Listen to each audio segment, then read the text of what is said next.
Inside USC's pursuit of Centennial QB Husan Longstreet Los Angeles for a moment. Finally, Husan Longstreet is still. His feet don't like it. His eyes don't like it. His trainer is distracted, and he is afforded a break. But there is no time for breaks. So the 18-year-old quarterback walks to a nearby mirror, holds his hands out for an imaginary snap, and the world fades. He drops back, studying his reflection as it dances.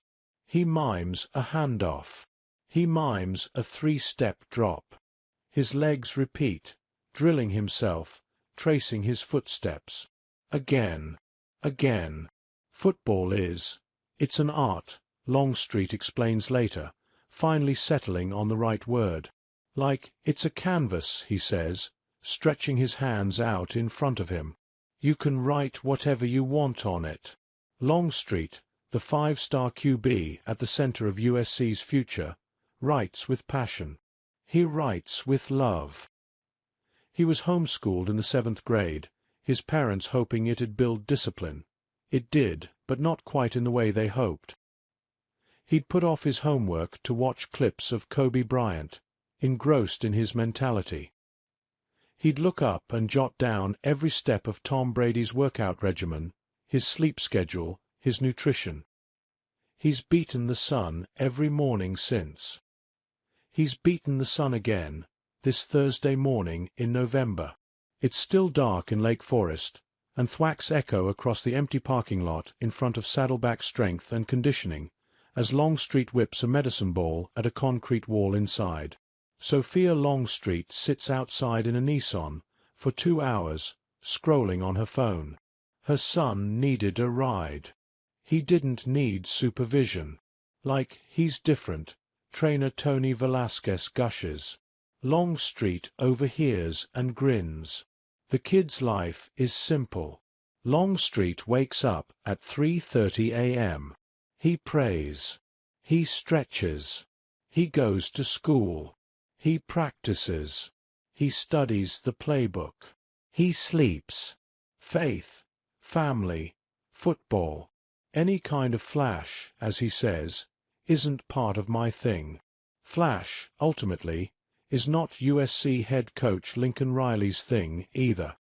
He valued Longstreet's mentality, as Riley gushed on National Signing Day. He values his dedication to the game. Eventually, across a whirlwind of a recruitment, Longstreet became his guy.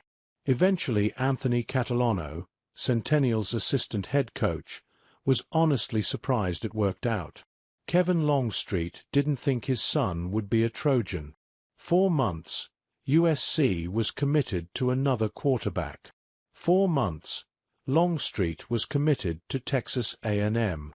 It all could have easily been unraveled by ego, as Riley stuck by Georgia 5-star Julian Lewis for much of the cycle. Longstreet, ultimately, didn't care. He didn't care that USC pursued Lewis instead of him.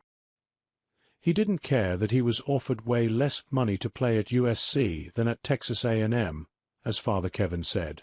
I mean, it's a lot of places I could have went and got money, and just did that, Longstreet says.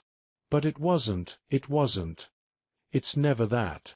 It's never a money thing for me.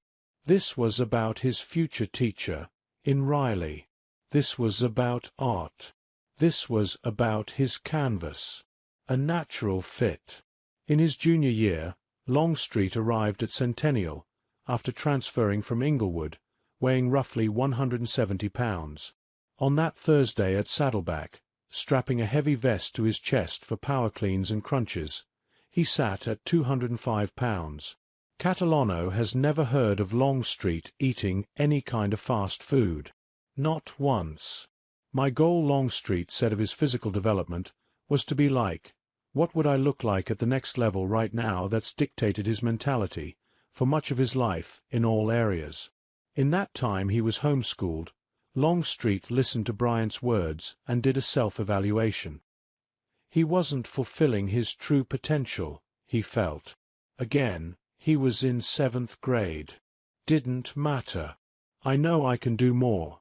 Longstreet told himself he arrived at Centennial to prepare himself to learn the game of collegiate football. He was in charge of pass protection. He audibled.